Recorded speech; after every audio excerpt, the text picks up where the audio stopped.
Washiriki wa makanisa mbalimbali chini ya mpango wa CCMP wameelezea manufaa ya mpango huo kwa Wakristo, hasa kuwanoa akili kutumia rasilimali walizonazo ili kujitegemea pasipo na msaada.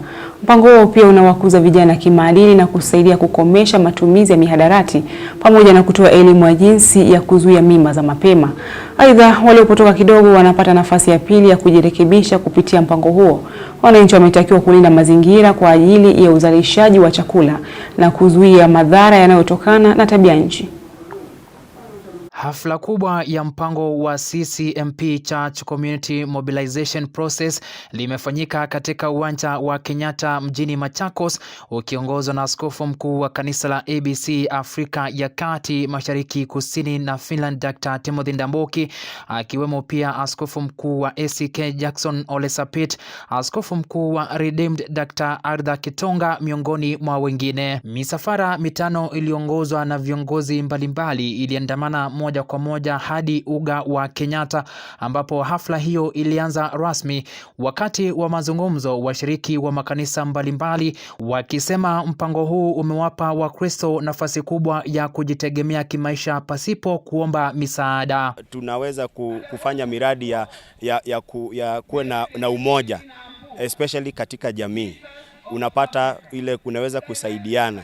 Kama mtu ana kitu, tunaweza kutembeleana, tunaweza kusaidiana. Jambo la kwanza, Mungu amewapa rasilimali katika eneo lile ambalo wako, na hakuna haja ya kuhitaji misaada kutoka nje, lakini waweze kuelewa ya kwamba wao wenyewe wanaweza kubadilisha the environment, na pia maisha yao yanaweza kubadilika, na tunawapa mwelekeo kama wachungaji ili wajielewa. Na tukifanya hivyo, unapata ya kwamba makanisa mengi yamebadilika, miradi mingi inaendelea, hata watu wakifanya harambee hawahitaji donors kutoka nje. Wao wenyewe wameelewa kwamba kumbe sisi wenyewe tuko na mali ambayo Mungu ametupa. Vijana wakiwa nguzo muhimu na viongozi watarajiwa siku za usoni, CCMP imeanzisha mipango ya kuhamasisha vijana kuhusu madhara ya madawa ya kulevya na pia mimba za mapema, ikiwapa nafasi pia waliopotea kujirudia hata kupata masomo. Wale vijana ambao wako kwa drugs, tuko na mradi ambao tunawa sensitize vile wanaweza toka kwa drugs alafu wafanye miradi nyingine. Tunakuwa na training na mentorship programs ambazo tunawafundisha kama entrepreneurship, tunawafundisha jinsi ya kufanya tu biashara zao wenyewe kwa kuwa sasa hivi kupata kazi ni ngumu. Kwa hivyo tunawafunza sio lazima uajiriwe, you can be your own business owner. Kwa hivyo tumewafunza hile.